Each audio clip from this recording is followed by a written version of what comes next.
श्रीमन नारायण दोस्तों, जय श्री कृष्ण। आपका बहुत बहुत स्वागत है। तुलसी के पौधे में अगर उग जाए ये एक पौधा तो छुपा करके कर लें ये उपाय, आपके द्वार पर दौड़ी चली आएंगी माँ लक्ष्मी। साथ ही तुलसी के सामने दीपक जलाते समय एक छोटा सा काम करें, मिलेगा धन का लाभ। हिंदू धर्म में तुलसी के पौधे को बहुत पूजनीय माना जाता है। ऐसा माना जाता है कि तुलसी के पौधे में माँ लक्ष्मी का वास होता है।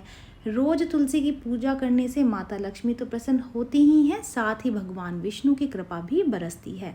लगभग सभी घरों में तुलसी का पौधा होता है। ऐसी मान्यता है कि जिस घर में तुलसी का पौधा होता है वहाँ सकारात्मकता का वास होता है। ऐसा भी माना जाता है कि तुलसी की जड़ों में भगवान शालिग्राम का वास होता है। शालिग्राम भगवान विष्णु का ही स्वरूप माने जाते हैं। तुलसी विवाह के दिन शालिग्राम के साथ ही तुलसी जी का विवाह भी कराया जाता है। आर्थिक समस्याओं से मुक्ति पाने के लिए ज्योतिष शास्त्र में कई सारी बातों का जिक्र बताया गया है, जिनको कि करने से आपके घर की आर्थिक स्थिति और भी ज़्यादा मजबूत हो सकती है। और कोई भी अगर परेशानी घर में चल रही है तो उस समस्या का समाधान भी आपको मिल सकता है। तो चलिए पहले जान लेते हैं कि काम में सफलता पाने के लिए तुलसी से जुड़ा हुआ कौन सा उपाय आपको करना चाहिए। अगर लगातार आपको किसी असफलता का सामना करना पड़ रहा है तो थोड़ी सी तुलसी की जड़ लेकर के गंगा जल में उसको धो लें। इसके बाद विधिवत तरीके से पूजा करके पीले रंग के कपड़े में बांध करके इसको अपने पास रख लें, लाभ ज़रूर से होगा। तुलसी के गमले में या फिर जहाँ तुलसी लगी होती है आपने वहाँ देखा होगा कि कुछ अन्य पौधे निकल आए हैं।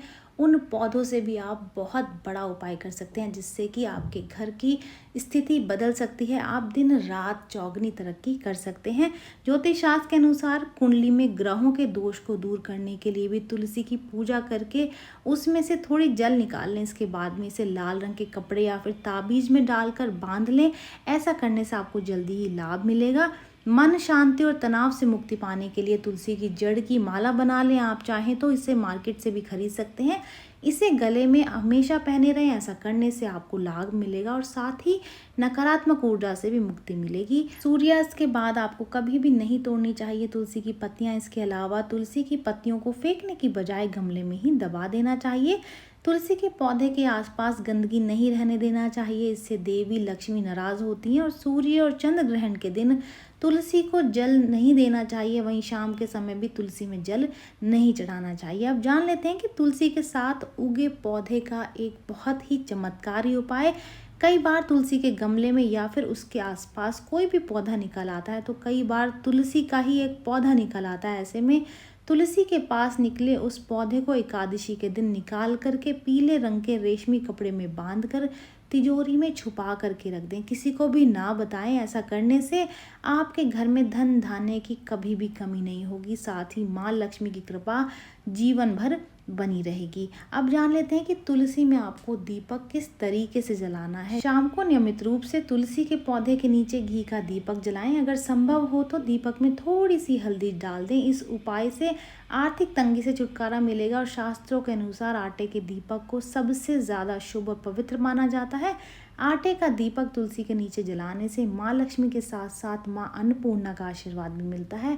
आपका घर हमेशा धन धान्य से भरा रहेगा। अगले दिन इस दीपक को गाय को खिला दें। इस उपाय के शुभ फल के साथ आर्थिक स्थिति भी मजबूत होगी। तुलसी पर यदि आप घी का दीपक लगा रहे हैं तो उसे लगाने से पूर्व उसमें थोड़ा सा अक्षत डाल दें और दिया जलाएं। इस उपाय से दरिद्रता जो है वो दूर भागती है और माँ लक्ष्मी प्रसन्न होती हैं। तुलसी पूजा के नियम भी जानना बेहद ही ज़रूरी है। सुबह तुलसी पूजन के बाद में उसमें जल अर्पित ज़रूर से कर दें। एक बात और, तुलसी के पौधे की नियमित रूप से यानी कि रोजाना पूजा करने से जीवन में चल रही परेशानियों से छुटकारा मिलता है। ये जानकारी यहीं तक ही। उम्मीद है दी गई जानकारी आपके काम आएगी और आप इसका लाभ उठाएंगे। जो लोग वीडियो देख रहे हैं वीडियो को लाइक कर दीजिए, चैनल को सब्सक्राइब कर दें, नोटिफिकेशन बेल को दबाना बिल्कुल भी ना भूलें, क्योंकि यहाँ पर इस तरीके की महत्वपूर्ण जानकारियाँ मिलती रहती हैं। तो चलिए मिलते हैं नई वीडियो में नई जानकारी के साथ। जय श्रीमन नारायण दोस्तों, जय श्री कृष्णा।